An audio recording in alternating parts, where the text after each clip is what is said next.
இஸ்ரவேலின் மீட்பர்.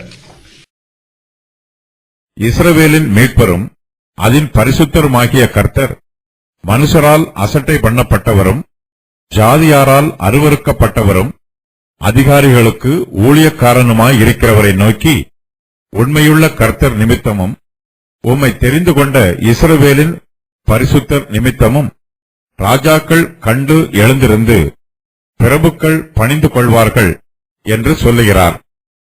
பின்னும் கர்த்தர், அனுக்கிரக காலத்திலே நான் உமக்கு செவி கொடுத்து இரட்சணிய நாளிலே உமக்கு உதவி செய்தேன். நீர் பூமியை சீர்படுத்தி பாழாய் கிடக்கிற இடங்களை சுதந்திரிக்க பண்ணவும், கட்டுண்டவர்களை நோக்கி புறப்பட்டு போங்கள் என்றும், இருளில் இருக்கிறவர்களை நோக்கி வெளிப்படுங்கள் என்றும் சொல்லவும், நான் உம்மை காப்பாற்றி உம்மை ஜனங்களுக்கு உடன்படிக்கையாக ஏற்படுத்துவேன். அவர்கள் வழியோரங்களிலே மேய்வார்கள். சகல மேடுகளிலும் அவர்களுக்கு மேய்ச்சல் உண்டாயிருக்கும். அவர்கள் பசியாயிருப்பதுமில்லை, தாகமாயிருப்பதுமில்லை. உஷ்ணமாகிலும் வெயிலாகிலும் அவர்கள் மேல் படுவதுமில்லை. அவர்களுக்கு இறங்குகிறவர் அவர்களை நடத்தி அவர்களை நீரூற்றுகளிடத்திற்கு கொண்டு போய் விடுவார். என் பலைகளையெல்லாம் வழிகளாக்குவேன். என் பாதைகள் உயர்த்தப்படும். இதோ இவர்கள் தூரத்தில் இருந்து வருவார்கள். இதோ அவர்கள் வடக்கிலும் மேற்கிலும் இருந்து வருவார்கள். இவர்கள் சீனிம் தேசத்திலிருந்து வருவார்கள் என்கிறார். மேசியாவின் தாழ்வையும் அவருடைய உயர்வையும் பற்றி இஸ்ரவேலின் பரிசுத்தர் வெளிப்படுத்துகிறார். அவர் மனுஷரால் அசட்டை பண்ணப்பட்டவர், ஜாதிகளால் அருவருக்கப்பட்டவர்.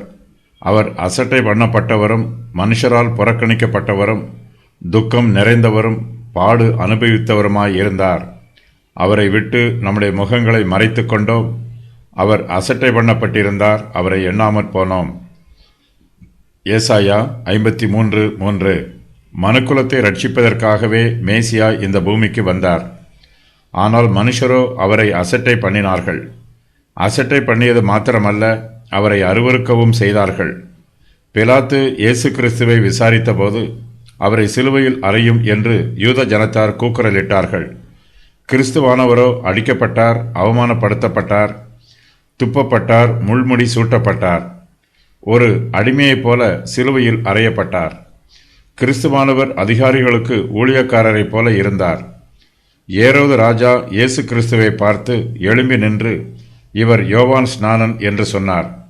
பிரபுக்களும் அதிகாரிகளும் 100க்கு அதிபதிகளும் இயேசு கிறிஸ்துவனிடத்தில் வந்து அவருக்கு முன்பாக முழங்கால் படியிட்டு அவரை கனம் பண்ணினார்கள்.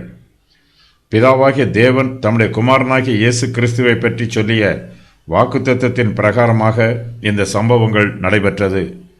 உண்மையுள்ள கர்த்தர் நிமித்தமும் உம்மை தெரிந்து கொண்ட இஸ்ரவேலின் பரிசுத்தர் நிமித்தமும் ராஜாக்கள் கண்டு எழுந்திருந்து பிரபுக்கள் பணிந்து கொள்வார்கள் என்று பிதாவாகிய தேவன் தம்முடைய குமாரனாகிய இயேசு கிறிஸ்துவை பற்றி தீர்க்க தரிசனமாய் வெளிப்படுத்தினார். பிதாவானவர் தம்முடைய குமாரனை புறஜாதிகளுக்கு ஒளியாக வைத்திருக்கிறார். பிதாவானவர் கிறிஸ்துவுக்கு புறஜாதியாரை சுதந்திரமாக ஒப்புக் கொடுப்பார். இயேசு கிறிஸ்துவின் இரத்தத்தினால் ரட்சிக்கப்படுகிற எல்லோரையும் பிதாவானவர் ஆசீர்வதிக்கிறார். கிறிஸ்துவின் ஊழியத்தில் பிதாவானவர் அவரோடு கூட இருக்கிறார். அவருக்கு செவி கொடுத்து உதவி செய்கிறார். அனுக்கிரக காலத்தில் நான் உமக்கு செவி கொடுத்து இரட்சணிய நாளிலே உமக்கு உதவி செய்தேன் என்று கர்த்தர் சொல்லுகிறார். இந்த பிரபஞ்சத்தின் அந்தகார வல்லமைகள் இயேசு கிறிஸ்துவுக்கு விரோதமாக முரட்டுத்தனமான கிரியைகளை செய்தன. இயேசு கிறிஸ்துவின் ஊழியத்தை தடை பண்ண வேண்டும் என்று சத்துருக்கள் பல்வேறு உபாயங்களை மேற்கொண்டார்கள். கிறிஸ்துவானவர் பிதாவின் சித்தத்தின்படி சிலுவையில் மரிப்பதற்கு முன்பாக அவரை கொன்று போட வேண்டும் என்று சாத்தான் பல வழிகளில் முயற்சி பண்ணினான். கர்த்தரோ தம்முடைய குமாரனுக்கு அனுக்கிரக காலத்தில் செவி கொடுத்தார். இரட்சணிய நாளிலே அவருக்கு உதவி செய்தார். சாத்தானுடைய வல்லமையில் இருந்து இயேசு கிறிஸ்துவை பாதுகாப்பதாக பிதாவானவர் வாக்கு பண்ணி இருக்கிறார். இயேசு கிறிஸ்து மனுஷர் மத்தியிலே தேவனுடைய ராஜ்யத்தை ஸ்தாபிக்கிறார். கிறிஸ்துவின் ராஜ்யத்தை பாதுகாப்பதாகவும் பிதாவானவர் வாக்கு பண்ணுகிறார். கிறிஸ்து இந்த பூமியில் இருந்த நாட்களில் அவருக்கு எல்லா பக்கங்களில் இருந்தும் நெருக்கங்களும் பாடுகளும் உண்டாயிற்று. பிதாவாகிய தேவன் தம்முடைய குமாரனாகிய இயேசு கிறிஸ்துவை காப்பாற்றி அவரை ஜனங்களுக்கு உடன்படிக்கையாக ஏற்படுத்தினார். இயேசு கிறிஸ்துவின் மூலமாய் தேவனுக்கும் மனுஷருக்கும் இடையில் உடன்படிக்கை உண்டாயிற்று. கர்த்தரும் மனுஷரும் ஒருவரை ஒருவர் பிரிந்திருக்கும் போது குமாரனாகிய கிறிஸ்து அவ்விருவருக்கும் நடுவே மத்தியஸ்தராக இருந்து ஒப்புரவாகுதலின் ஊழியத்தை செய்தார். பிதாவானவர் இயேசு கிறிஸ்துவுக்குள் இந்த உலகத்தை தமக்காக ஒப்புரவாகச் செய்தார்.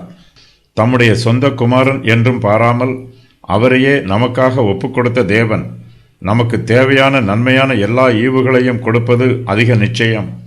இஸ்ரவேலின் பரிசுத்தர் கர்த்தராகிய இயேசு கிறிஸ்துவை ஜனங்களுக்கு உடன்படிக்கையாக ஏற்படுத்தி இருக்கிறார்.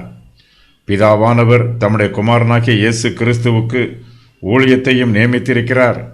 கிறிஸ்துவானவர் பூமியை சீர்படுத்த வேண்டும். பாழாய் கிடக்கிற இடங்களை சுதந்திரித்து கொள்ள வேண்டும். கட்டுண்டவர்களை நோக்கி புறப்பட்டு போங்கள் என்றும் இருளில் இருக்கிறவர்களை நோக்கி வெளிப்படுங்கள் என்றும் சொல்ல வேண்டும். கிறிஸ்துவானவர் சபையில் பாழாய் கிடக்கிற இடங்களை சீர்படுத்துவார். சபையை கற்பாறையின் மீது கட்டுவார். அவர் பூமியை சீர்படுத்தி பாழாய் கிடக்கிற இடங்களை சுதந்திரிக்க பண்ணுவார். இஸ்ரவேல் புத்திரர்கள் பாபிலோன் தேசத்து சிறையிருப்பில் இருக்கிறார்கள். யூதாவின் பட்டணங்கள் எல்லாம் அழிந்து போய் பாழாய் கிடக்கிறது. கர்த்தருடைய ஜனம் பாபிலோன் சிறையிருப்பில் இருந்து தங்கள் தேசத்திற்கு திரும்பி வரும்போது அவர்கள் பாழாய் கிடைக்கிற தங்களுடைய இடங்களை சுதந்திரிப்பார்கள். யூத தேசம் அழிந்து போய் கிடக்கிறது. கர்த்தர் அந்த தேசத்தை சீர்படுத்துவார். யூதாவின் பட்டணங்கள் பாழாய் கிடக்கிறது போல இக்காலத்தில் கர்த்தருடைய சபைகளில் பல பாழாய் கிடக்கிறது. கர்த்தர் பாழாய் கிடக்கிற இடங்களை சீர்படுத்துவார். யூத தேசம் விளைச்சல் இல்லாமல் தரிசு நிலத்தை போல் இருக்கிறது. விருட்சங்கள் எல்லாம் கனிதராமல் பட்டுப்போய் இருக்கிறது. கர்த்தரோ வனாந்தரமான தேசத்தை விளைச்சல் நிலமாக்குவார். பட்டுப்போய் இருக்கிற விருட்சங்கள் கர்த்தருடைய ஊழியத்தினால் மறுபடியும் கனி கொடுக்கும். யூத தேசத்தில் சுவிசேஷம் பிரசங்கிக்கப்படும். ஜனங்கள் சுவிசேஷ செய்தியை கேட்டு மனம் திரும்புவார்கள், ரட்சிக்கப்படுவார்கள். தங்கள் ஜீவியத்தில் ஆவியின் கனிகளை கொடுப்பார்கள். கர்த்தருடைய ஜனத்தார் பாபிலோன் சிறையிருப்பில் கட்டுண்டவர்களாக இருக்கிறார்கள். மாம்ச பிரகாரமாக சிறைப்பட்டிருக்கிற ஜனங்களை விடுதலை பண்ணுவது கர்த்தருடைய சித்தமாயிற்று. கட்டுண்டவர்களை நோக்கி புறப்பட்டு போங்கள் என்று சொல்ல வேண்டும். அவர்கள் சிறைச்சாலையின் இருளில் இருக்கிறார்கள். அங்கு வெளிச்சம் இல்லை. இருளில் இருக்கிறவர்களை நோக்கி வெளிப்படுங்கள் என்று சொல்ல வேண்டும். கர்த்தர் இந்த மகிமையான ஊழியத்தை மேசியாவுக்கு கொடுத்திருக்கிறார். மனுஷருடைய ஆத்துமாக்களும் பாவத்தினாலும் குற்ற உணர்வுகளினாலும் கட்டப்பட்டிருக்கிறது. அவர்களுக்கு பாவத்தில் இருந்து விடுதலை தேவைப்படுகிறது. பாவத்தினாலும் பிசாசின் கிரியைகளினாலும் கட்டப்பட்டு அடிமையாய் இருக்கிறவர்களை விடுதலை பண்ண வேண்டும். கர்த்தருடைய பிள்ளைகளுக்கு மகிமையான விடுதலையை கொடுக்க வேண்டும். சாத்தானின் பிடியில் கட்டுண்டவர்களை நோக்கி புறப்பட்டு போங்கள் என்று சொல்லி அவர்களுக்கு விடுதலையை அறிவிக்க வேண்டும். இந்த ஊழியம் மேசியாவுக்கு கொடுக்கப்பட்டிருக்கிறது. ஜனங்களுடைய பாவங்கள் மன்னிக்கப்படும் போது அவர்கள் நியாயப்பிரமாணத்தின் சாபங்களில் இருந்து விடுவிக்கப்படுகிறார்கள். அவர்கள் தேவனுடைய கிருபையில் புதுப்பிக்கப்படும் போது பாவத்தின் ஆளுகையில் இருந்து விடுவிக்கப்படுகிறார்கள். இவ்விரண்டு ஆசீர்வாதங்களும் கர்த்தராகிய இயேசு கிறிஸ்துவின் மூலமாகவே வருகிறது. பாவத்தில் கட்டுண்டிருக்கிற ஜனங்களை நோக்கி புறப்பட்டு போங்கள் என்று கிறிஸ்துவானவர் சொல்லுகிறார். குமாரன் நம்மை விடுதலையாக்கும் போது நாம் மெய்யாகவே விடுதலையாவோம். சிறையிருப்பில் இருக்கிற கர்த்தருடைய ஜனங்கள் இருளில் இருக்கிறார்கள். பாவத்தின் பிடியில் சிக்கி சாத்தானுடைய கிரியைகளினால் கட்டப்பட்டிருக்கிறவர்கள் அந்தகாரத்தின் இருளில் இருக்கிறார்கள். கிறிஸ்துவானவர் அவர்களை நோக்கி வெளிப்படுங்கள் என்று சொல்லுகிறார். அவர்கள் சாத்தானுடைய ஆளுகையில் இருந்து விடுதலை பெற்று வெளிப்படும் போது தேவனுடைய மகிமையை காண்பார்கள். தங்கள் ஆத்துமாவின் ஆறுதலை காண்பார்கள். கர்த்தரும் அவர்களை காண்பார். பாபிலோன் சிறையிருப்பில் இருந்து விடுவிக்கப்பட்ட இஸ்ரவேல் ஜனங்களை கர்த்தர் அவர்களுடைய சொந்த தேசத்திற்கு அழைத்து கொண்டு வருகிறார். அவர்களுடைய பூமியை சீர்படுத்துகிறார். பாழாய் கிடக்கிற அவர்களுடைய பட்டணங்களை சுதந்திரிக்க பண்ணுகிறார். பாபிலோன் தேசத்தில் இருந்து விடுதலை பெற்றவர்கள் தங்கள் தேசத்திற்கு திரும்பி வந்து அங்கே சந்தோஷமாய் குடியேறுவார்கள். அவர்கள் வழியோரங்களில் மேய்வார்கள் என்றும் சகல மேடுகளிலும் அவர்களுக்கு மேய்ச்சல் உண்டாயிருக்கும் என்றும் கர்த்தர் வாக்கு பண்ணுகிறார். பாபிலோன் தேசத்து சிறையிருப்பில் இருந்து விடுவிக்கப்பட்ட கர்த்தருடைய ஜனங்கள் தங்கள் தேசத்திற்கு திரும்பி வரும்போது அவர்களுக்கு ஒரு நன்மையும் குறைவாயிராது. அவர்கள் பசியாய் இருப்பதுமில்லை, தாகமாய் இருப்பதும் இல்லை, உஷ்ணமாகிலும் வெயிலாகிலும் அவர்கள் மேல் படுவதுமில்லை என்று கர்த்தர் சொல்கிறார். சேனைகளின் கர்த்தராகிய தேவன் பாபிலோன் தேசத்து சிறையிருப்பில் இருக்கிற தம்முடைய ஜனத்திற்கு இறங்குகிறார். அவர்களை வழிநடத்துகிறார். அவர்கள் தாகமாய் இருக்க மாட்டார்கள். கர்த்தர் அவர்களை நீரூற்றுகளிடத்திற்கு கொண்டு போய் விடுகிறார். ஏசாயா தீர்க்கதரிசி இங்கு சொல்லுகிற தீர்க்க தரிசனம் பாபிலோன் தேசத்து சிறையிருப்பில் இருந்து தங்கள் தேசத்திற்கு திரும்பி வருகிற யூதர்களை பற்றியும் இஸ்ரவேலின் தேவன் அவர்களுக்கு செய்யப்போகிற பராமரிப்புகளை பற்றியும் விசேஷமாய் குறிப்பிடுகிறது. ஆனாலும் இந்த வாக்கியத்திற்கு வேத பண்டிதர்கள் வேறொரு வியாக்கியானமும் சொல்லுகிறார்கள். இஸ்ரவேல் என்பது தேவனுடைய ஆவிக்குரிய பிள்ளைகள் எல்லோரையும் குறிக்கும் என்றும், அவர்கள் எல்லோருக்குமே தேவனுடைய தெய்வீக கிருபையும் இரக்கமும் வழி நடத்துதலும் பாதுகாப்பும் பராமரிப்பும் கிடைக்கும் என்றும் வியாக்கியானம் பண்ணுகிறார்கள். கர்த்தருடைய பிள்ளைகள் இந்த உலகத்திற்கு உரியவர்கள் அல்ல. இந்த உலகத்தார் கர்த்தருக்கு விரோதமாகவும் அவருடைய பிள்ளைகளுக்கு விரோதமாகவும் தீங்கு செய்கிறார்கள். அவர்கள் கர்த்தரை பின்பற்றுகிறவர்களை உடைந்த பாத்திரத்தைப் போல நொறுக்கி போடுகிறார்கள். உடைந்த பாத்திரம் எதற்கும் பிரயோஜனம் இல்லாமல் இருப்பது போல கர்த்தருடைய பிள்ளைகள் பிரயோஜனம் இல்லாதவர்களைப் போல சிறையிருப்பில் இருக்கிறார்கள். நதிகளும் குளங்களும் நீரூற்றுகளும் கோடை காலத்தில் வற்றிப்போய் இருக்கும். தண்ணீர் இல்லாத நீரூற்றுகள் மனுஷருடைய தாகத்தை தீர்க்காது. உலர்ந்த நீரூற்றுகளால் ஒரு பிரயோஜனமும் இல்லை. கர்த்தருடைய ஜனம் கோடை காலத்திலே தண்ணீர் இல்லாத உலர்ந்த குளத்தைப் போல பிரயோஜனம் இல்லாதவர்களாக பாபிலோன் தேசத்து சிறையிருப்பில் உலர்ந்து போய் கிடக்கிறார்கள். கர்த்தரோ தம்முடைய ஜனத்திற்கு இறங்குகிறவர். அவர் அவர்களை வழிநடத்தி நீரூற்றுகளுக்கு கொண்டு போய் விடுவார். கர்த்தர் தம்முடைய ஜனத்தை வழிநடத்துவார். அவர்கள் கர்த்தரால் ஆசீர்வதிக்கப்பட்ட நல்ல பாதைகள் வழியாய் கடந்து வருவார்கள். கர்த்தர் தம்முடைய ஜனத்திற்காக மலைகளையெல்லாம் வழிகளாக்குவார், மேடுகளை பள்ளங்களாக்குவார், பள்ளங்களை மேடுகளாக்குவார். இஸ்ரவேல் ஜனங்கள் நடந்து போகிற பாதை மேடுகளாக இருந்தாலும் பள்ளங்களாக இருந்தாலும் கர்த்தருடைய பலத்த புயத்தினால் அவை சமபூமி ஆக்கப்படும். மலைகளும் வழிகளாகும். கர்த்தர் தம்முடைய ஜனத்தை எல்லா திசைகளில் இருந்தும் அழைத்து வருவார். அவர்கள் உலகத்தின் எல்லா பாகங்களில் இருந்தும் தங்கள் தேசத்திற்கு திரும்பி வருவார்கள். அவர்கள் ஒருவரை ஒருவர் கர்த்தருக்குள் நலம் விசாரித்து உற்சாகப்படுத்திக் கொள்வார்கள். அவர்கள் திரளான எண்ணிக்கையுள்ள ஜனங்களாக திரும்பி வருவார்கள். கர்த்தர் தம்முடைய ஜனத்தை கூட்டிச் சேர்த்து மறுபடியும் தமக்கு பிரியமான தேசமாக்குவார். இஸ்ரவேல் தேசத்தின் மீது சத்துரு தேசத்தார் யுத்தம் பண்ணி கர்த்தருடைய பிள்ளைகளை சிறைப்பிடித்து தங்களுக்கு இஷ்டமான இடங்களுக்கு இழுத்து கொண்டு போனார்கள். அவர்களை சிறைப்பிடித்து வைத்திருந்தார்கள். அவர்களை அடிமைப்படுத்தி அவர்களுக்கு கடினமான வேலைகளை கொடுத்தார்கள். அவர்கள் பல தேசங்களுக்கும் சிதறிப்போனபடியினால் அவர்களுக்கு மத்தியிலே ஐக்கியம் இல்லாதிருந்தது. ஒருவரை ஒருவர் பார்க்க முடியாமல் ஒருவரோடொருவர் பேசிக்கொள்ள முடியாமல் பல இடங்களிலும் பிரிந்து போய் இருந்தார்கள். கர்த்தருடைய வேளை வரும்போது அவர்கள் எல்லோரும் தங்கள் தேசத்திற்கு கூட்டிச் சேர்க்கப்படுவார்கள். அப்போது அவர்கள் தூரத்தில் இருந்து வருவார்கள். கர்த்தருடைய ஆவியானவர் அவர்கள் எல்லோரையும் அவர்களுடைய தேசத்திற்கு அழைத்து வருவார். அவர்கள் வடக்கிலும் மேற்கிலும் இருந்து வருவார்கள். அவர்கள் சீனீம் தேசத்தில் இருந்தும் வருவார்கள் என்று கர்த்தர் சொல்கிறார். சீனீம் என்பது எகிப்தியரின் பட்டணங்களில் பிரதான பட்டணமாகும். எகிப்தின் பலனாகிய சீனின் மேல் என் உக்கிரத்தை ஊற்றி நோப் பட்டணத்தின் ஏராளமான ஜனத்தை சங்கரிப்பேன். எகிப்தில் தீ கொளுத்துவேன். சீன் மகா வேதனை அடையும். நோ பட்டணம் தகர்ந்து இடிந்து போகும். நோப்புக்கு தினந்தோறும் நெருக்கங்கள் உண்டாகும். எசேக்கியேல் 30:15-16.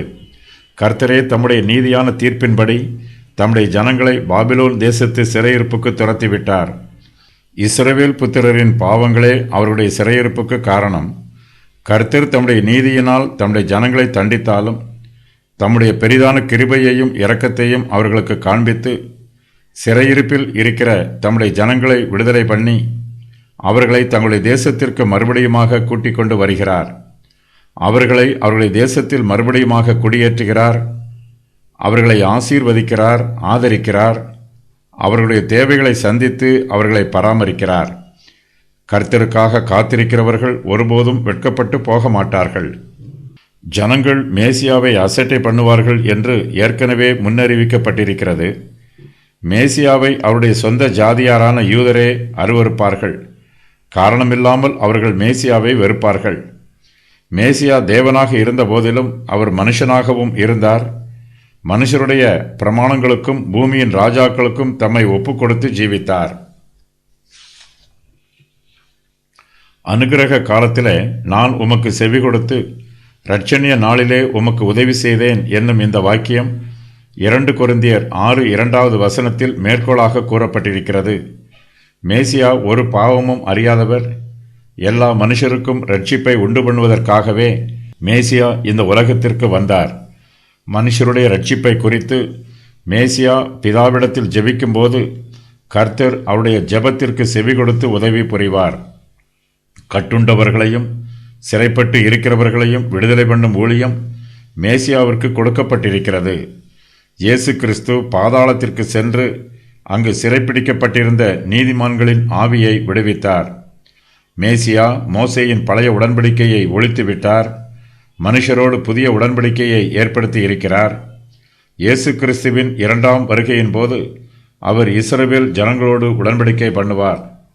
சிறைப்பட்டிருக்கிறவர்களுக்கு மேசியா மேய்ப்பராக இருப்பார். மேசியா அவர்களை மேய்க்கும் விதத்தை பற்றி விளக்கப்பட்டிருக்கும் சத்தியங்கள். அவர்கள் வழி ஓரங்களிலே மேய்வார்கள். சகல மேடுகளிலும் அவர்களுக்கு மேய்ச்சல் உண்டாயிருக்கும்.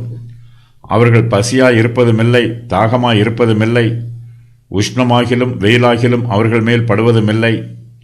அவர்களை வழிநடத்துவார். அவர்களை நீரூற்றுகள் இடத்திற்கு கொண்டு போய் விடுவார். பாலஸ்தீன தேசத்தில் உள்ள மேடான பகுதிகள் வனாந்திரம் போல உள்ளன. அவை மேய்ச்சல் நிலமல்ல. 1000 வருஷ அரசாட்சியில் பாழான வனாந்திரங்கள் எல்லாம் பசுமையான நிலங்களாக மாறும். இந்த தீர்க்க தரிசனம் 1000 வருஷ அரசாட்சியில் வரப்போகிற காலத்தில் நிறைவேறும். எகிப்தில் இருந்து அசீரியாவிற்கு பாலஸ்தீன தேசத்தின் வழியாக ஒரு பெரும் பாதை உண்டாகும். இந்த தேசங்கள் ஆசீர்வதிக்கப்படும். இது 1000 வருஷ அரசாட்சியில் நடைபெறும் சம்பவம். பூமியின் எல்லா பாகங்களில் இருந்தும் இஸ்ரவேல் ஜனத்தார் கூட்டிச் சேர்க்கப்படுவார்கள். சீனீம் என்னும் இடம் எங்குள்ளது என்று தெரியவில்லை. இது கிழக்கு பகுதியில் உள்ள கடையாந்திர தேசமாக இருக்கலாம். சீன் என்னும் வார்த்தை சீனாவை குறிக்கும் என்று ஒரு சிலர் கூறுகிறார்கள். செப்துவஜின் பதிப்பில் இது பெர்ஷியா என்று கூறப்பட்டிருக்கிறது.